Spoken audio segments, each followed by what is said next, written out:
Okay, the host has unmuted my mic now. Well, hello. Adam's mic is unmuted. Everybody be afraid. It's been a while since we've had our last ChurchNeXt webisode, but we thought now might be a good time. It's been a long road, much longer than we thought when we started doing these little episodes. But here we are. It's still kind of uncomfortable out there as we figure out how to manage rooms full of people, though maybe not as full as we'd like them to be, as well as an online audience. And so today, we thought this might be a good time as we're just at the front end of Lent to think about making those moments happen, both for an online audience and also the folks in the room, especially as we look towards Easter, which is a pretty big deal. So those of you who maybe don't know all of us, I'm Leah Abel. I am a ministry facilitator and a DCE based out of Denver these days. And I am joined by my two esteemed co-hosts, Phil Grimpo of Inspire Media, as well as Adam Countryman of Countryman Consulting, and our special guest today, Jon Jordening. Adam, why don't you get us started with where we're headed today? Yeah, well, I've never been called esteemed, so I like it. I mean, I like it, but good. I'm glad. I think it's fantastic. We do have a chat. I think. Do we have a chat going, Phil? So if you're watching online and you have anything that's not an insult that you'd like to put in the chat box that we could address for you, that'd be great. Although if we don't know the answer, we will ignore it. So yeah, Jon Jordening is with us today, and Jon is lovingly known as the godfather to all of our worship arts folks who are listening, and he is just amazing. But he's currently serving as the director of parish music at Concordia University in Irvine, and he is the director of the Center for Worship Leadership. And so we're excited that he is with us today. A lot of guys like me have learned what to do and just ended up where we are because of Jon's guidance and advice. So Jon, thanks for being here. And today we're talking about creating moments that work for online as well as for in-person, because we know that as people are starting to come back to worship in some capacity, the bigger audience is probably still meeting online. That may start to shift, but you know, we're hoping that online audience stays a significant part of our audience as a church. And so we're going to talk about this in terms of the overall idea of creating moments within worship services that people connect with and understand and you know, hear and take away the gospel from. But we know that sometimes that happens differently in a room than it would through a camera. And so designing those as worship planners, as worship designers and worship leaders and pastors, that can get a little tricky. So we're going to talk about some things to think through and think about. We're not going to give you, you should do this because your context is your context. So Jon, you know, Jon and I talked yesterday, and it was great to catch up, but we also kind of talked a little bit about this. And I've asked him to just kind of start with a general overview of kind of what we talked about yesterday and creating moments that work for both online and in person. Ladies and gentlemen, the Godfather, Jon Jordening. Yeah, online and in person. That was the part that was, I think, is most challenging, obviously, for everybody. And probably the challenging piece about it, Adam, you just had indicated, it's context. So this idea of, you know, what is a moment? How do we think about it so that we can go about crafting it? Context has to be key. What's the DNA of your church? Even the mindset of, are we programming and creating things for the online group of people first in our mentality, or are we creating first for the benefit of those that are online and joining us that way? Some of it, I think, is just this sort of breaking old habits of seeing ourselves as primarily a broadcast feature of information. You know, the live environment can be very, very passive. You know, like, or I should say, in person and online can be very, very passive. People can show up. They don't have to talk to anyone, especially if it's a larger church. They can kind of come and go. Anonymity is a thing. They can take in the thing that's sort of being presented, broadcasted, to them, and consider it and be like, okay, I've got that, and out the door they go. And interaction, of course, for a live environment is key. You want people to fellowship. You want them to experience things while they're there. The online environment isn't any different, ultra passive. You don't even know me, right? You don't know if I'm tuning in. I'm just a number on your screen that says that I'm checked into your service. So a moment in that context is to me huge. Are we broadcasting information, or are we doing things that engage people?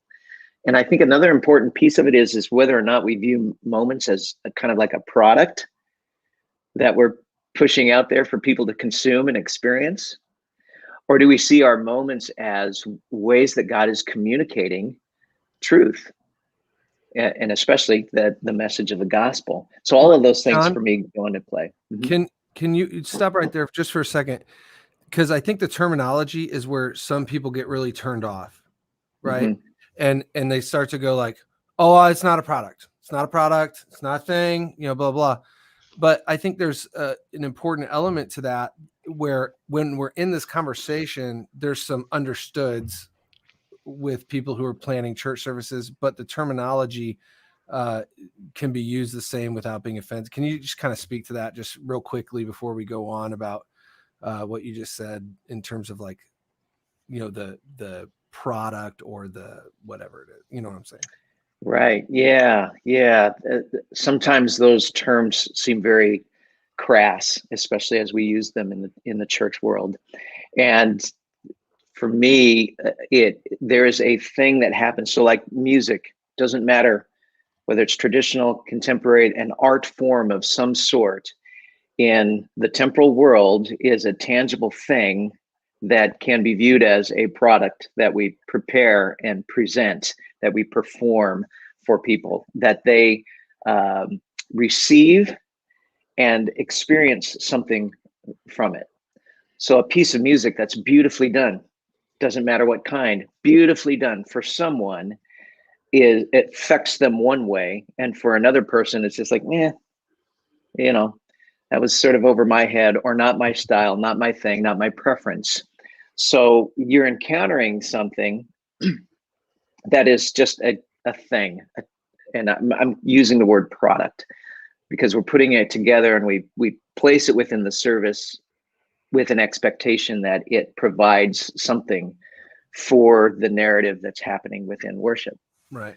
I would never, of course, call the sacraments a product. The sermon is not a product. And yet we craft those things, we set them up in ways so that people can experience them rightfully. The doctrine that goes behind it, how it's spoken of, how it's set up, where it's placed, how much time and prominence we might give it. All of those kinds of things are decisions that we make in planning our service to make sure that this one thing is received the way that we would like people to receive it. And on the other end of it, that's up to you. I've got too much going on in my head. I'm not there. Okay, confession, woohoo, yeah, okay, I'm sorry. I mean, that's all on me and how the Spirit is working in my life to say, hey, we're confessing something here. And I'm either there with you as you're giving me this moment, or I'm not. Right. I think that idea, that terminology of just saying like, we may say these phrases from the marketing world or from advertising, but when we're talking about them in the church, everybody on here at least understands that those are just being used as tools for us to be able to communicate. Tools. Well, and exactly. Although that being said, I think that some audience people see church as a product, and right now they're able to online shop multiple products across the country. That's what happened when everybody started streaming. I couldn't go to my church, and now I can really go shopping. Before, you went to the churches close to you that you're willing to go to. Now you can actually shop and find out who has that product. So now we're kind of put in a place where we do maybe have to market differently so that we can take the time to educate so they understand more in depth what the product is and not just the window dressing. That's right. It's this tension that as a leader, we sit between our theology and the tools that we have on our tool belt.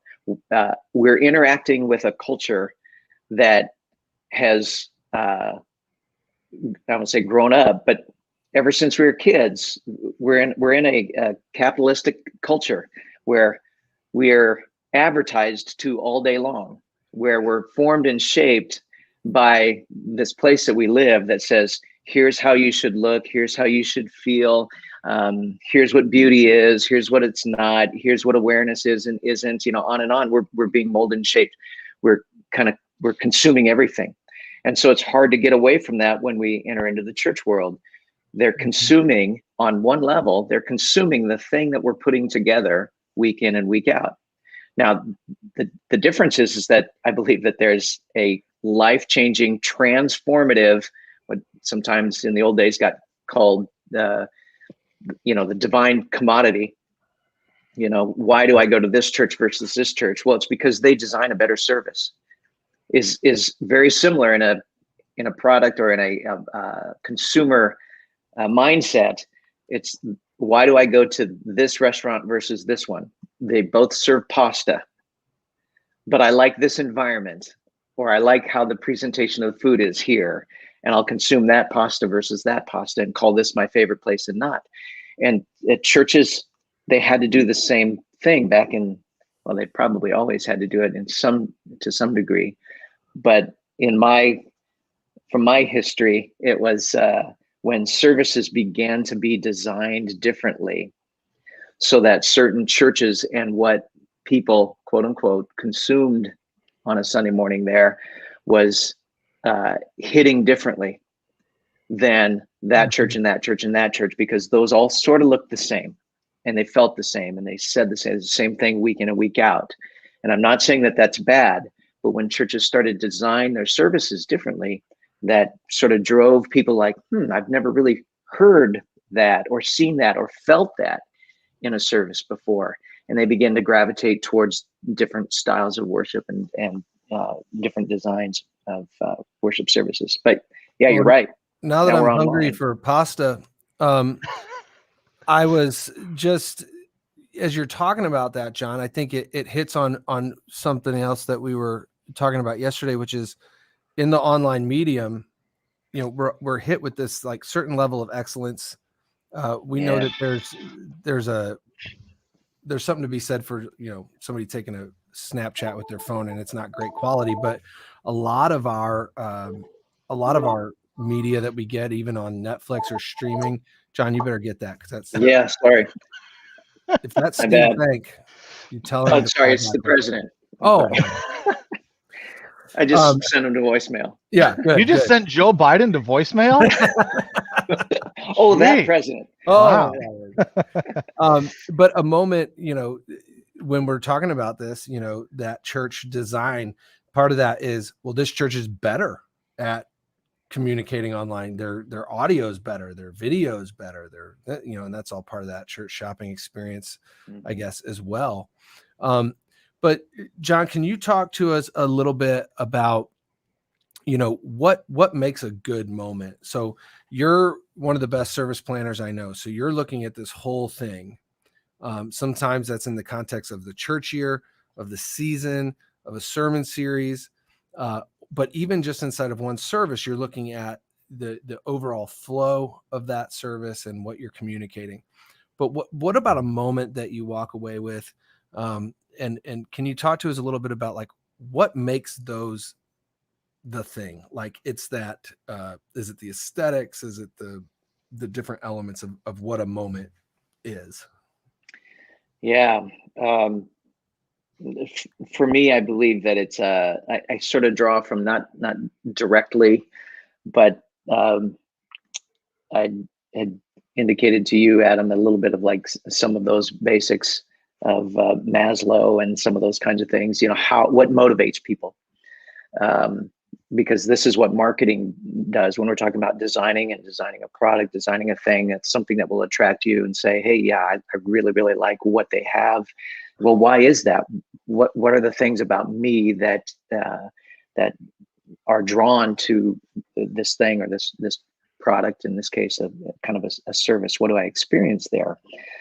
And from my standpoint, there are the aspects of the kind of the functional, emotional, the life change, that transformative stuff that does get utilized in marketing.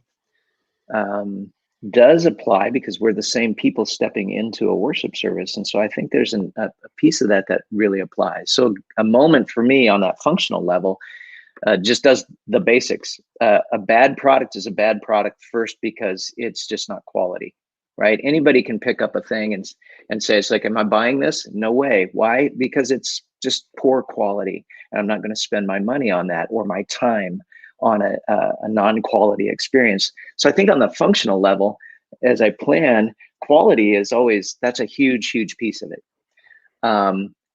Doing the best with what you have, because obviously not everybody has the same budget. And quite frankly, not every size church demands the same level of quality, because there are other intangibles that they get that give them value or that provide value for them.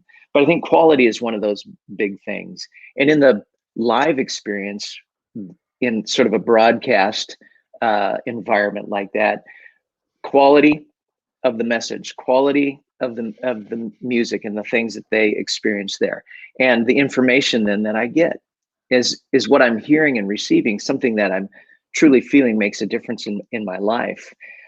So for me, that's number one. Connection then I think is also part of that too. How do we be together? And we've found that that's the part that was taken away from us. We can't connect with one another because we're not live anymore.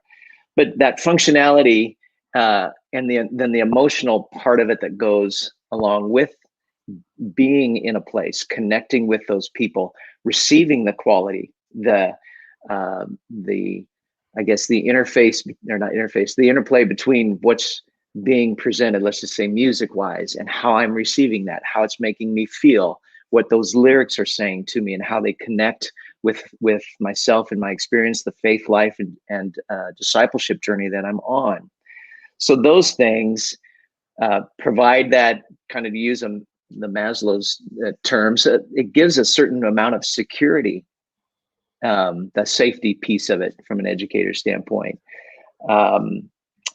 That's where that nostalgic piece comes in. Things that are nostalgic, that helps reduce my anxiety of things. So I'm hearing a message or I'm receiving a song that has just the right timbre to it, that sort of just soothes my soul. That's an anxiety reducing experience for me in the church. Smell of warm chocolate chip cookies. All right, right. Freshly baked bread. That's funny that you say that, Adam, because when we started 211, we were multi-sensory, right, and we actually had an oven that was sitting in the middle of the room baking cookies. So when it walked in, you felt comfortable like you were at grandma's house. Yep. Well, then my church would have smelled like cigarette butts and old coffee, but point taken. And they would do that with, model homes. When they would want you to come and see a new track that was being built out, model homes, you'd come in, they do the sensory type experience like that. So they'd have freshly baked bread or cookies, so that you walked into that home, you experienced not only the beauty of the home and the tricked out place, like I'll never have a place decorated like that, but man, it makes me want to buy this house. So all of that contributed to that experience. But it's on that's the emotional level. That's what we kind of designed for. We want people to feel, if it's a winsome feel, fun. I don't want to overemphasize entertainment, because that's another bad word. But there's a piece of coming together that as I'm listening to something and experiencing something, it's like, okay, that was kind of neat. That's kind of neat. Why? Well, for what reason? Not an end in of itself, just to be entertained, but to sort of till the soil of the heart a little bit, to say, oh, I know that song. Well, in entertainment and engagement are similar, and what we're looking for is engagement. And sometimes that can be seen as entertainment, but engagement is, I think, what we're really after. Right. Well said. Exactly. Yeah. And then beyond that, of course, is at the end of it, if all I did was come into a place, experience a few things, smell some cookies, feel nostalgic for a little bit. We can't just stop there. We're doing all of these things because we want people to hear the message of Christ. That's ultimately the transformative piece of this. So we do these things so that this life-changing message of Jesus comes to the fore and is received in a way perhaps that someone had never considered it before. Like you're saying, Phil, engaged to a point where I'm with you all the way and I'm hearing this message in a different way. Now, is that because there was power in our plan, power in the setup in the moment itself? Absolutely not. The Spirit is at work through these things. The tangible thing of the experience of the burning bush, God could have just been talking. God could have been a burning anything. But that was the thing that was experienced. Was there power in the burning bush? It was a burning bush. It was a bush burned. It's like the tangible elements, bread and wine, water. Simple. Yep, that's what it is. But we're giving these elements purpose in our service, but the power of those things comes from the Word of God. And the moments that we're creating, whether it be musical moments, moments that are well timed in terms of what's said and what's done, what are we doing now and where is it going? What did we experience here and what do we want people to experience after that?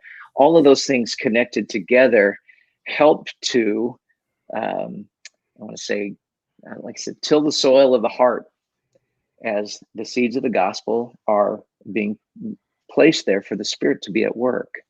But hey, God doesn't need all that help.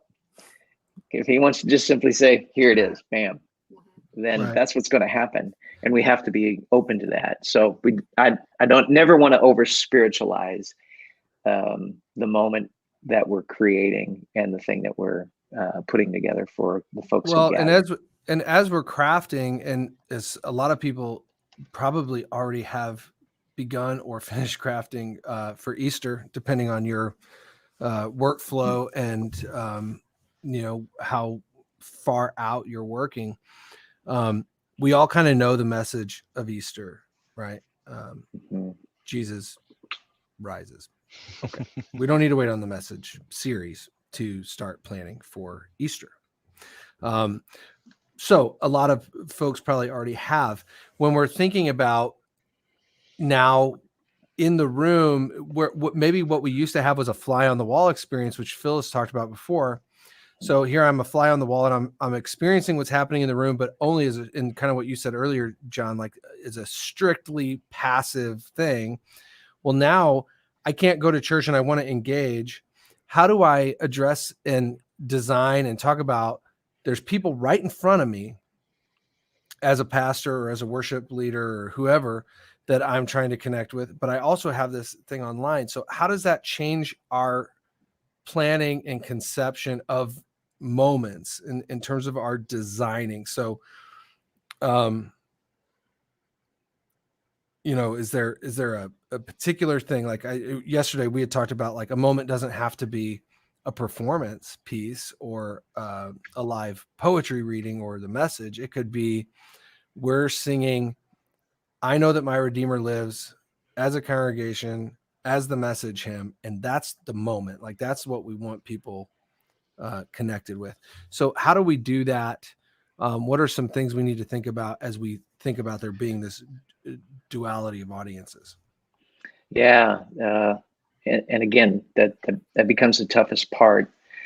Are we designing a service primarily for those who are live or primarily for those who are online? Because both of them have a different set of demands.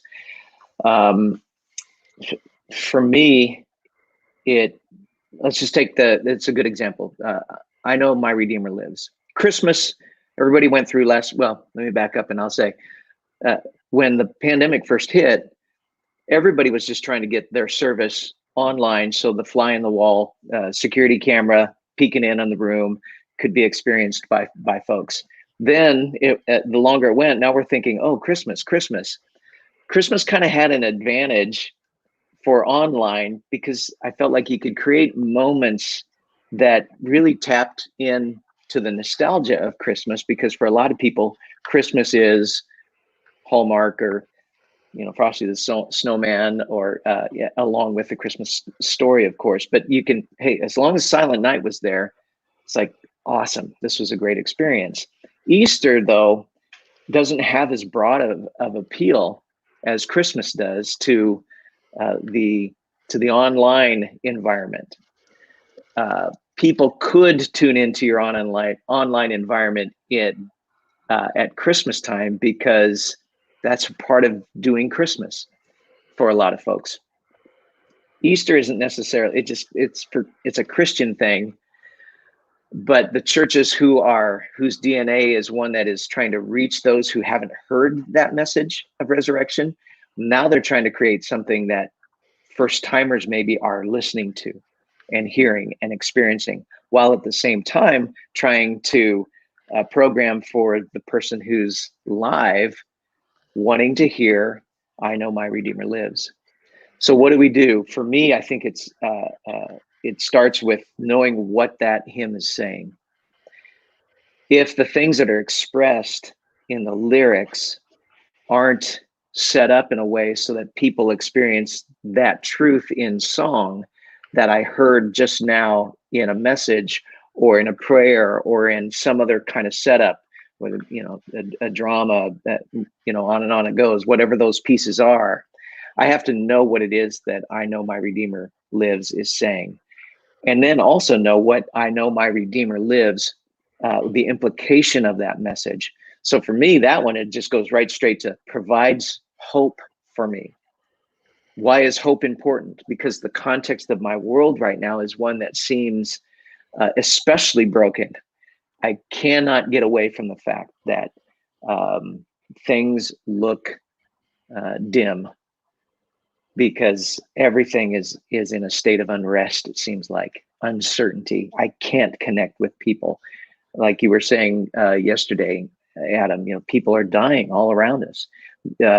Texas and what it's going through with the weather and the storms. It's an experience that we can all relate to. So this message of hope then becomes primary. So if I'm not pushing people to experience what hope means in my moment, then I'm probably missing out on that opportunity. And not just hope because I'm feeling nostalgic, but hope because the message of the song is that of a risen Christ.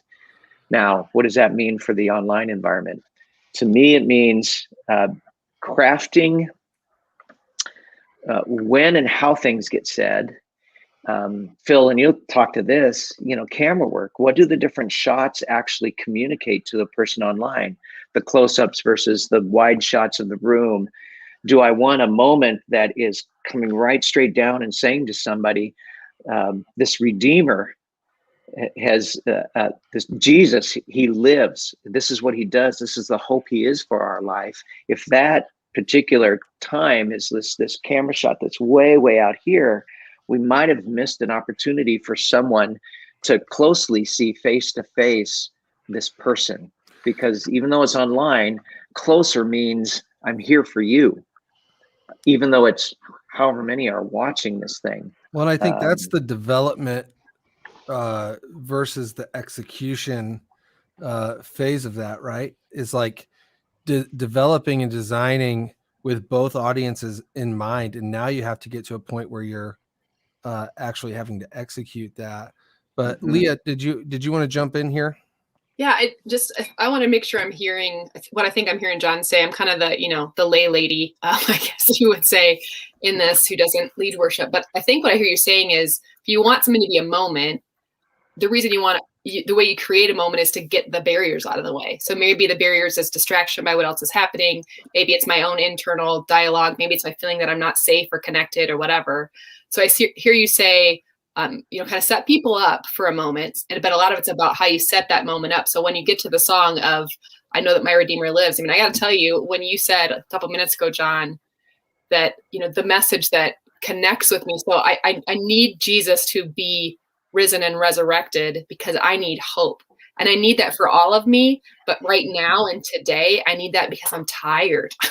I'm tired of feeling lonely or all those things. And so if I'm watching on a computer screen instead of in the room, I might feel sad that I'm watching on a computer screen and not in the room. But if you do what you just said, which is to set up a moment, and then even with your camera work, create a moment where I feel like another person sees me and another person is speaking to my need of hope, and telling me something that's not new news. I mean, you're not creating the gospel. The gospel is not changing, but you're helping me to receive it by removing those barriers and connecting with me where I'm at.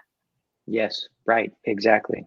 And I think it's important to interject maybe here that social media, as we know, social media that creates the algorithms that make sure the right thing that this is what we predict you are about because of your habits.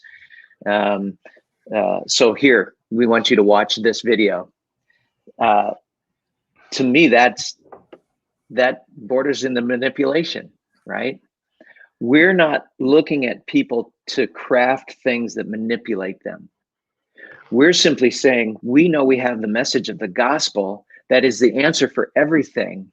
And so we're going to create moments that put those distractions aside and understand that what someone out there is going through is hopelessness, rather than targeting, saying, hey man, everybody's hopeless. Let's get them with this.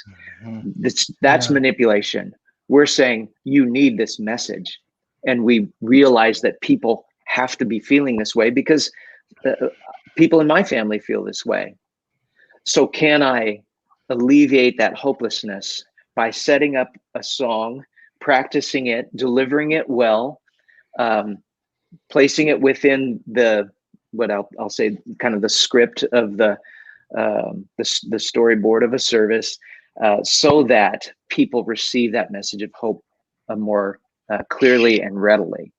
No, and that's different. Yeah, and I think that is the whole game right there, right? I mean, that's the whole bag. That's the whole thing as a designer is trying to figure out how that works, and coming up with the right mix of that. And John, you said something yesterday that was like something along the lines. Allow me to misquote you if I might. If the rest of the service doesn't make any sense, then the moment isn't going to work. So you have to think through all of those things in terms of the script or the flow or the worship order, or however that is. Phil, I want you to speak into, if you would, given all that John has said as a designer, now as a guy who specializes in execution, just start with that same example. So we're singing I Know My Redeemer Lives as a church. When we stream and we're a fly on the wall, we hear an organ, and maybe that's it. I don't know. But if that's going to be our moment in the room, that's great. But what does that mean for us as we're looking online? Can it be both and, or does it have to be one or the other? I think John's point is right. Like, who's your main audience? Who are you designing that thing for? But can it be both? Yeah, it can be both. And aside from just technology equipment, it takes people to do that. And that's what we've been seeing. People say, well, we got a budget to increase our technology. And then I say, so how many volunteers do you have to run this? Because I want to build the technology around how many people you're going to be able to get. And I can put in as many soundboards as I want, but if you don't have a person to run it on Sunday morning competently, what difference does it make? The technology isn't going to fix that. So it's especially tough in COVID when it's hard to get volunteers back. But I think there is a big difference between the fly on the wall and this lens right here. And even in these webinars, if I'm looking at the camera, I'm talking to you as the audience. When I'm looking at my screen, I'm not talking to you anymore. So the pastors, I noticed in our church, when we started with COVID, we were just talking to cameras. There was no one in the room. And then shortly after Easter, we started opening up the doors, and all of a sudden, pastor wasn't talking to the cameras much. He was talking to the crowd. And I went as an online viewer from being the only audience to being a very occasional audience. And we saw engagement drop, people drop. It wasn't for me anymore. So, and I know, Adam, we've talked about this before, the shift from you are my secondary audience watching what we're doing in church, to you are my audience, and these people in the congregation are almost, not to say it wrongly, but the studio audience, and they're seeing this production that's happening. So it is tough to do big things in the room, and then the cameras have to pick up those for those moments. We deal with this a lot with the National Youth Gathering, where when there's these big moments, I don't need to make those bigger on the screen in the room because people can see it. It's huge. There's this giant whatever happening in the room. But I have to pick, what does the lens focus on to show the viewers at home? So that means I may need wide shots. It doesn't help to have a close-up shot of the guitarist when something big is happening in the room. And I'll show some pictures of some things here in a minute. So rehearse all those things. What are we seeing at this point? Does this need to be a close-up shot of the actor playing Jesus, or does this need to be a wide shot to show how the crowd is reacting to Jesus being crucified? And I know, Adam, at your church, you guys do a great job of the whole script, shot by shot, is pretty well planned out, rehearsed, thought through. Sunday morning is a bad time to realize you didn't have a camera in the right spot. And we're doing that to be able to engage that audience that isn't in the room. They only see what you can provide through that lens. Well, just a thought as you say that. So if I'm, somebody who's doesn't have all those bells and whistles and is not used to doing all that, it occurs to me as you say that maybe if we can't get, shot by shot and everything, what if we decide this is the high point of the service? This is, I know that my Redeemer lives, and that's the moment we want to make happen. So maybe it's a matter of me kind of shortening my view and say, okay, most of it's going to happen the way it's been happening, but we're going to take this 5-minute hymn and let's just do shot by shot for that. Let's talk about what that one moment looks like, because we know we aren't quite ready to do the whole deal because we don't have the manpower for that. So you're doing every verse then. 5 minutes. That's so like I think 9 verses in that hymn. You're in every verse. Church. I'm a soprano. I'm a diva. I can't help it. I think you're right. I think planning those big moments is good, and prioritizing and saying, maybe on this service we need to bring in a better camera. Maybe we need to bring in a person who gets this very well, or another piece of equipment, or we've done before we could let people in the room. We had a camera crane. I know not everybody has that, but it had like this shot coming down on the baptism. So you saw the baby with his head over the water. Then we started to say, wouldn't that be nice? Maybe we should think about getting a camera that does that, because that's just a really cool perspective of the baby, that you don't get to see. So sometimes having these big services like that leads you to do something different that the congregation might not be used to, or maybe thought they shouldn't do for whatever reason. And now they see it and say, it makes sense. I know, Adam, in your church, we'd been putting cameras in special spots, but that camera operator may block some people. Well, during COVID, we got to experiment a little bit and say, well, you guys like that shot. To do that shot, we have to put a camera right here. So maybe the people in the pew have to sacrifice a little bit to allow some of those moments to be created for our online worshipers. So there's got to be a give and take. And now they've had the experience of actually sitting on the other side of that lens and seeing it being produced, with the handicap of I only get what they give me. So Leah, I do like the taking, if you don't have a lot of stuff, what is the one piece that we can really focus our time and energy on? We also want to create things that I always say, there's a lot of latitude in what you do in worshiping creatively, as long as it doesn't distract. So nothing distracts more than a lot is the audio. We're taking this audio off the soundboard.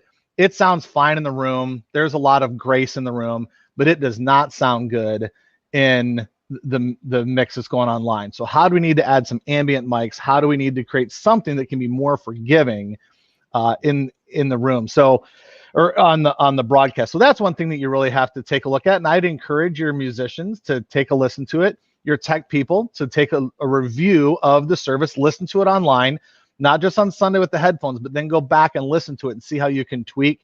And I don't want to get into all the technical things you can buy to make that happen, but I think that needs to be a focus on the audio. If you can't hear the word, what difference does it make?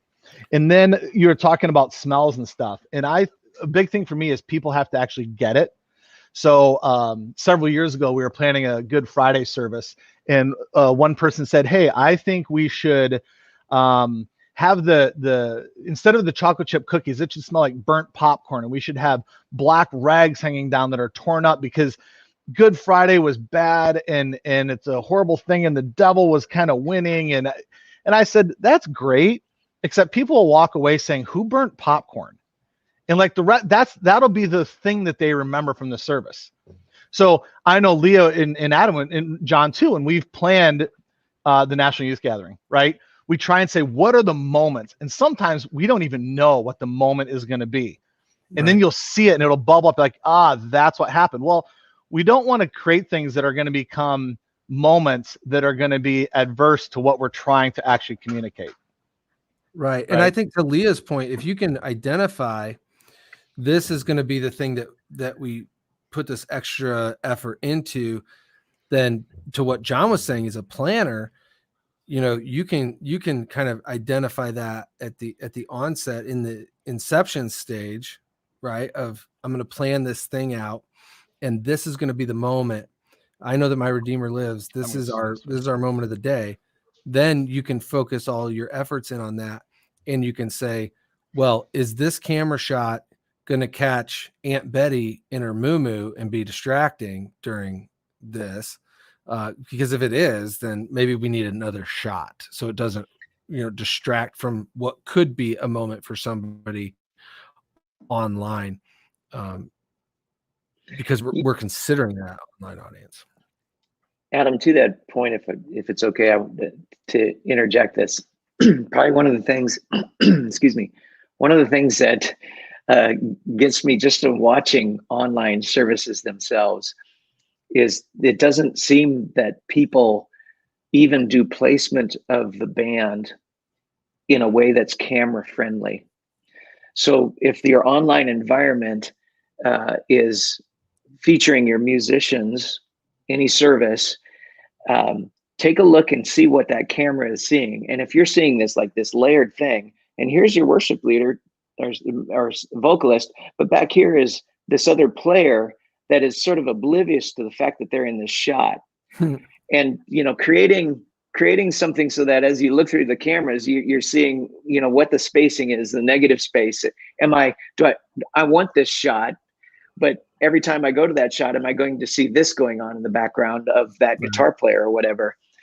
And those kinds of things visually can distract from the impact that just seeing that lead vocalist sing and participate in that song as they're leading the online audience as well as the live audience. But oftentimes groups, musicians, the blocking on the front is really set up for the live room and not for the camera shots themselves. And there's stuff that's going to happen, right? There are things that are going to happen where you're going to get into something and you're going to realize, we didn't see that beforehand. Well, try and find a way to fix it. Try and find a way to fix it. Traffic patterns of getting on and off the platform, the band, they're taking off instruments, but here's this prayer going on here and the camera's showing the prayer and you're seeing people doing instruments and unplugging their ears and sometimes even just walking straight behind the pastor to get out. Those kinds of things, I think that helps, like to your point, Phil, that helps draw people in to say, I'm a part of the audience of this church. I'm not just peering in on the security camera and seeing things go on. It gives me a sense of affiliation and belonging, which is kind of one of those transformative pieces. I'm a part of a tribe. I'm a part of a community of people. Nothing does that quicker than to say, I'm not paying attention to you by not looking at the camera. I'm always doing this. Well, and I think the verbiage with this shot, right? Like John and I were talking yesterday just about like, it could be something very small, right? Like, hey, whether you're at home with a group of folks, whether you're here in the room, this is for you. Yeah. And then like John was saying, looking directly at the camera, I think is good. Yeah. Anytime we can avoid seeing the guitar players picking their nose or tap dancing, I think it's a good thing. Also, I want to apologize to whoever said that they were offended at my Aunt Betty comment. Just really quick. I mean, this is a what to do and what not to do. I just brought in a new camera today, and you've probably seen I've had a battery flashing, I had a record light flashing, I've switched to another camera.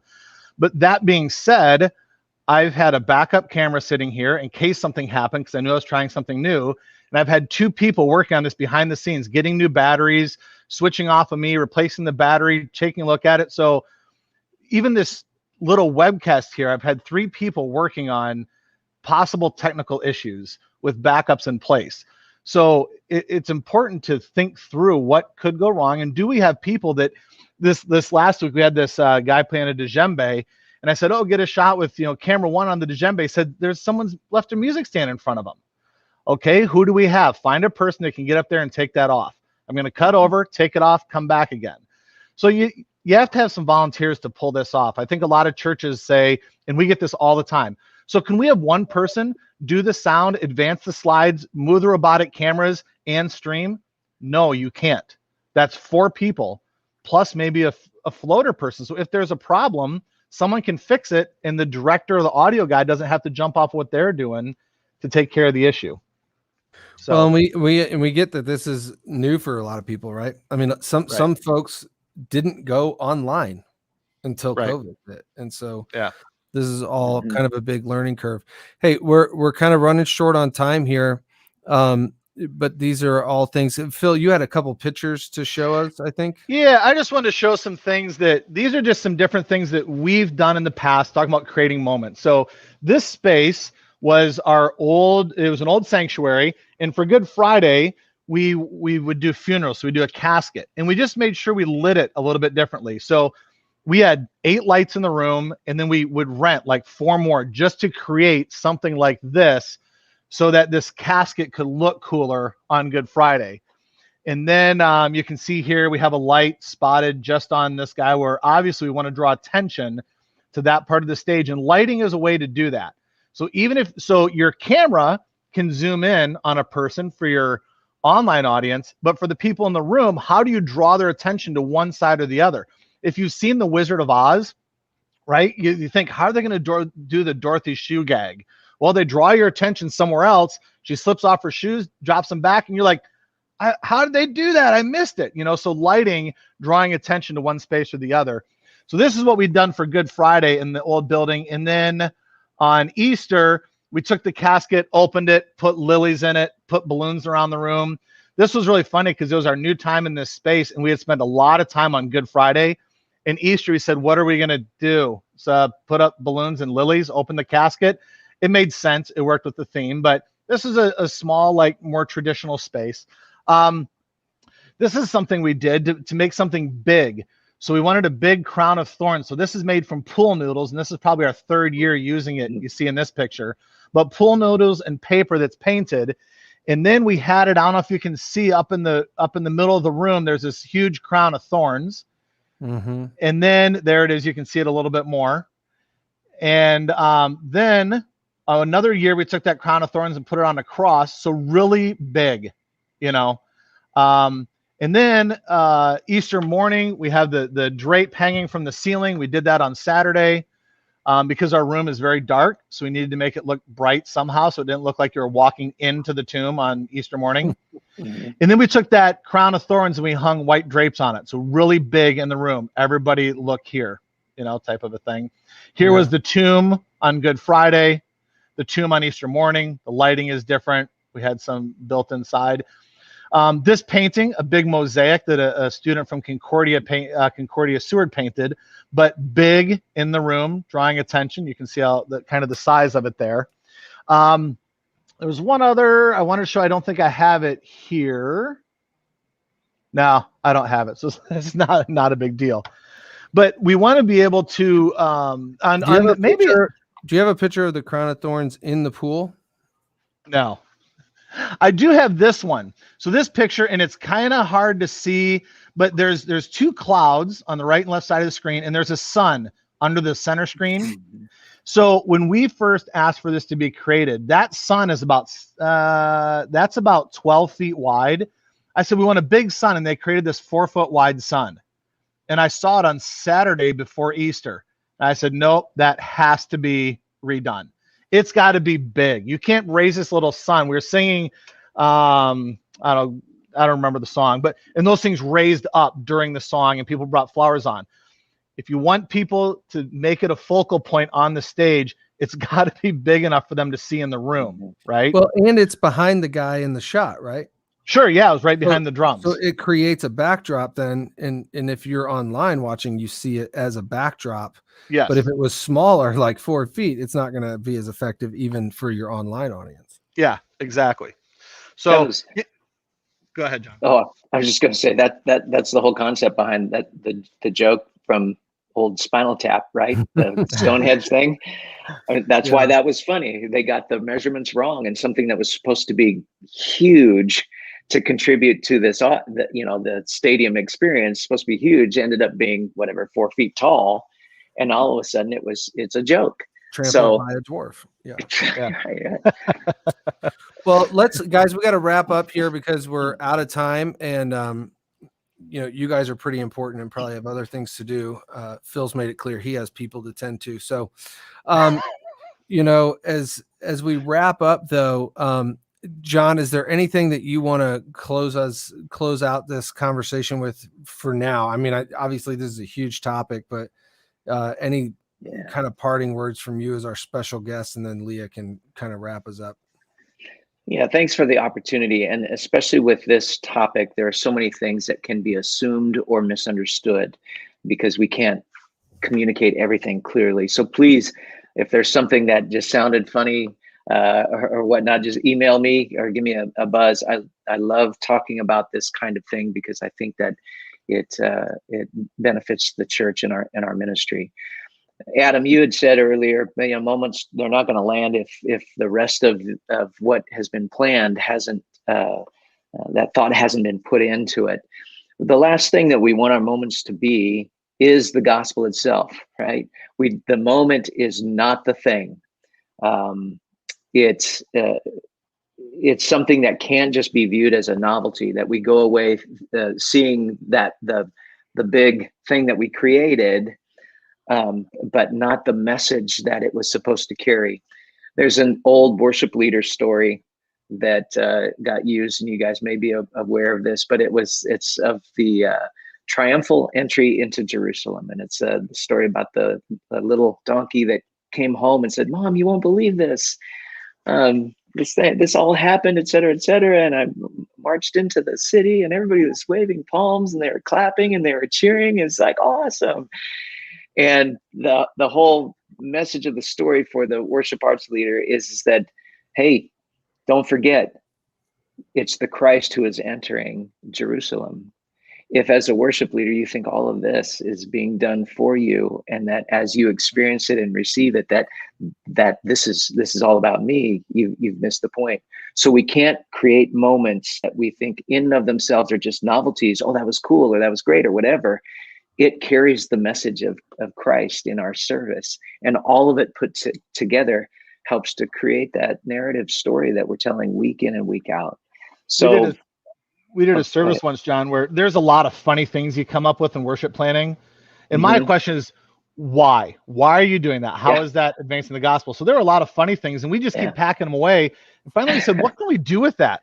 Well, let's have a service on God's gift of laughter. We're like the only species that laughs and has humor like that. So we took all that stuff, but we were able to at least take those ideas and package them away in a way, and not just have random thoughts that kind of stick out and don't go with the rest of the service. It would have distracted otherwise. Yeah. Then the other thing I'd probably say, Adam, is just that these things are for you as well. So as I plan, probably one of the greatest gifts that God can give to me, whether it be preparing a song, rehearsing a band to deliver a particular song, or putting a whole service together, I believe that God is in ministry to me first. As I encounter that song, I'm listening to what it's saying. What is it saying to me as I'm practicing and preparing? What is it that God wants me to hear? Same thing for the service itself. I want to be able to experience that and understand what it is that God is speaking to me through all of these moments. And in doing that, I feel like I have a good shot at someone else out there maybe being in the same place, feeling and understanding the same thing, needing that same message of hope. But let the Spirit work through all of it. Ultimately, that's what we do. So anyway. Great. Jon, thanks for joining us. Leah, you want to close us out? I'd love to. Just a couple kind of sort of summary pieces as you're looking ahead towards Easter, just to encourage you to think, if the whole thing is too big, just think through that service, find a moment, think about where you're going to invest. I know, can't remember if Phil said that earlier today or not, but I know, it might be a moment to invest just a little money, hire a camera guy, do something just a little different. Mm-hmm. For Easter, this might be a moment that you can do that. And it doesn't mean you have to do it forever, because everybody knows that Easter is special. So let it be that. Search for those moments and try, experiment with that. How can you set that up? How can you remove the distractions so that folks can be more present and hear the words, understand the hope of Jesus Christ's resurrection for the dead. So thank you all for being with us again today. We love sharing these conversations with you. Again, we'd love to hear from you all. If you've got questions or comments, reach out to Jon or Phil or Adam or myself, and we will continue to stay connected.